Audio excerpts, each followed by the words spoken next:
বনের রাজা বাঘ আর ফোনের রাজা ইনফিনিক্স স্মার্ট 9 কেন বলছি?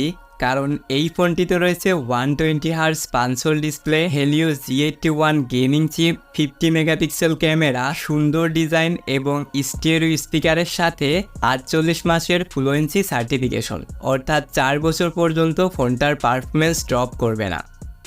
এখন একটি বাজেট ফোন কি সব দিক থেকেই পারফেক্ট হতে পারে, সেটি খুঁজে বার করব আজকের এই ভিডিওতে। আসসালামু আলাইকুম, আমি তিতাস আছি আপনাদের সাথে, আর আপনারা দেখছেন Titas Tech Ultra YouTube channel. তো চলুন শুরু করা যাক আজকের এই ইন্টারেস্টিং ভিডিও।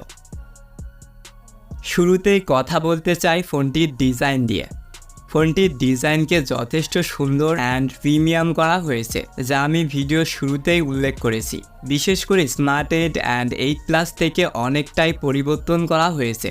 এছাড়াও এই ফোনটিকে বেশ কয়েকটি দারুণ কালার ভেরিয়েন্টে পাওয়া যাবে।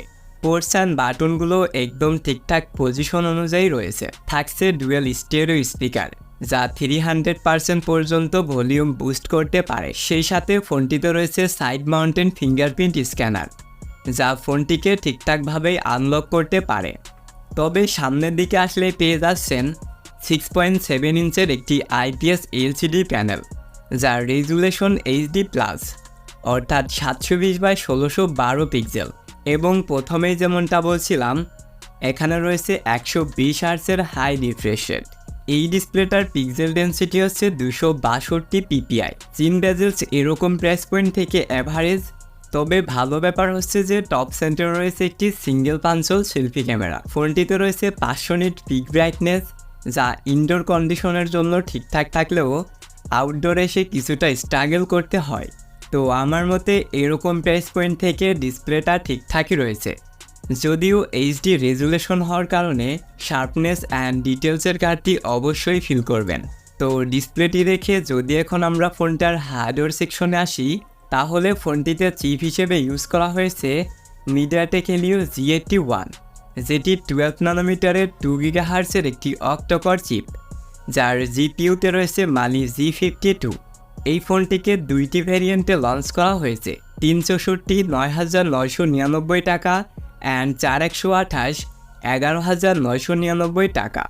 LPDDR3 and eMMC 5.1 storage type. ফোনটিতে রয়েছে out of the box Android 14 and ইউআইতে রয়েছে XOS 14। তো এই চিপটার কথা বলতে গেলে এটি G85-এর থেকে স্লাইডলি বেটার, যার ফলে day by day task and regular ইউজেসে কোনো সমস্যাই ফিল করবেন না।